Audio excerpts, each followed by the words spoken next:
এই সংসাৰত মানুহক নিজৰ বুলি গণ্য কৰাটো শেষত কেৱল মাত্ৰ কষ্টৰ কাৰণ হয়। আপোনাৰ মনৰ আশ্ৰয় অন্য মানুহৰ ওপৰত কেতিয়াও দিব নালাগে, কাৰণ যেতিয়ালৈকে মনটো মানুহেৰে ভৰাই ৰাখিব, তেতিয়ালৈকে আপোনাৰ ভিতৰত শূন্যতা আৰু হতাশা থাকিব।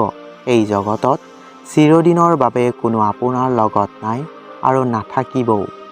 আপোনাৰ অতীতৰ জীৱনটোক মন দিয়ক আৰু অলপ পিছলৈ ঘূৰি চাওকচোন। বহু লোকক আপুনি আপোনাৰ সুখৰ মূল কাৰণ বুলি বিশ্বাস কৰিছিল, কিন্তু আজিকালি সেইসকলৰ কিমানজন আপোনাৰ কাষত আছে? হয়তো এজন দুজন আছে।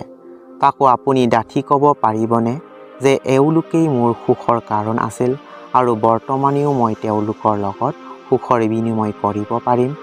আপুনি হয়তো বৰ্তমানেও সুখৰ সংগম বিচাৰি পাব, কিন্তু এটা চৰ্তত, যাক আমি আধুনিক সমাজে স্বাৰ্থ বুলি কওঁ।